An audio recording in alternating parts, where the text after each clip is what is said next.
এই বিশ্ববিদ্যালয় একটি উন্নয়নের দিকে ধাবিত হচ্ছে। উন্নয়ন বাজেটের 2026-27 অর্থ বছরে একটা বিশেষ মাইল ফলক হিসাবে কাজ করবে যে বর্তমান প্রশাসন আমাদের মাননীয় ভাইস চ্যান্সেলর স্যারের নেতৃত্বে আগামী দিনে এই বিশ্ববিদ্যালয় গড়ে উঠবে এক নতুন আঙ্গিকে, এক নতুন যাত্রা।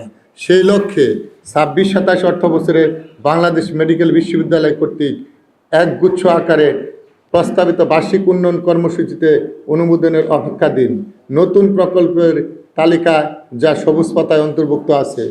1 নম্বর, বাংলাদেশ মেডিকেল বিশ্ববিদ্যালয়ের অধীনে বেতার ভবন এরিয়ায় অ্যাক্রিডিটেড ল্যাব, রিসার্চ সেন্টার, প্রশাসনিক ভবন নির্মাণ প্রকল্প কাজ শুরু জুলাই 2026 থেকে জুন 2031 শেষ হবে। এই প্রকল্পটি আমাদের সবুজ পাতায় অন্তর্ভুক্ত আছে এবং প্রকল্পের দলিল ইতিমধ্যেই প্রণীত হয়েছে।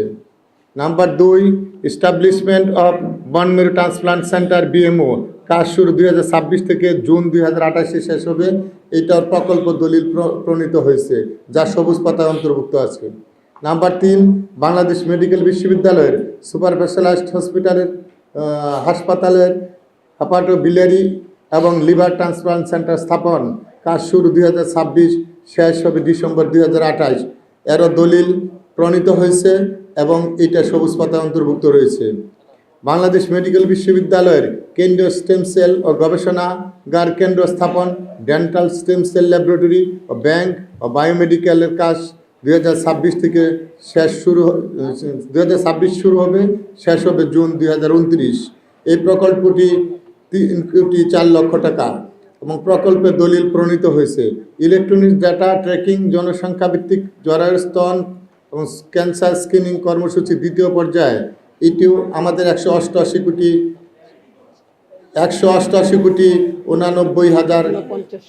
49,000 টাকা এই প্রকল্পের দলিল প্রণীত হয়েছে। সবচেয়ে বড় যে প্রকল্পটি প্রণীত হয়েছে সেটা হলো 3,738 কোটি টাকা।